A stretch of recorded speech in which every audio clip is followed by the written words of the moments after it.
হাওড়া জেলা আশাকর্মী ইউনিয়ন বৃহস্পতিবার একগুচ্ছ দাবি নিয়ে CMOH এর কাছে স্মারকলিপি প্রদান করে। ডেপুটেশনের নেতৃত্ব দেন হাওড়া গ্রামীণ জেলার আশাকর্মী ইউনিয়নের সভানেত্রী মধুমিতা মুখার্জি। এছাড়া উপস্থিত ছিলেন রাজ্যের সভানেত্রী কৃষ্ণা প্রধান, জেলা সম্পাদিকা রীনা ভট্টাচার্য ও অন্যান্যরা।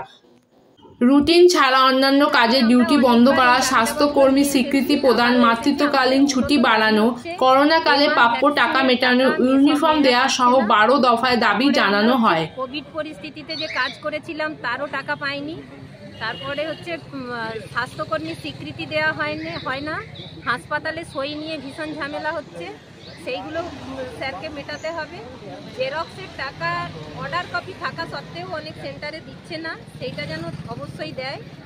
তারপরে মেয়েদেরকে নানানভাবে কাজের বোঝা চাপিয়ে দেওয়া হচ্ছে। দাবি অনেকগুলোই, তার মধ্যে মেন যে কতগুলো দাবি রয়েছে তার মধ্যে প্রথমেই আমরা দাবি রেখেছি ফুল ইমিউনাইজেশন আর কমপ্লিট ইমিউনাইজেশন, যেটা ভেতরে প্রতিনিধিমূলক ডেপুটেশন চলছে, চলবে। পশ্চিমবঙ্গ আশাকর্মী ইউনিয়ন জিন্দাবাদ, জিন্দাবাদ, জিন্দাবাদ। পশ্চিমবঙ্গ আশাকর্মী ইউনিয়ন জিন্দাবাদ, জিন্দাবাদ।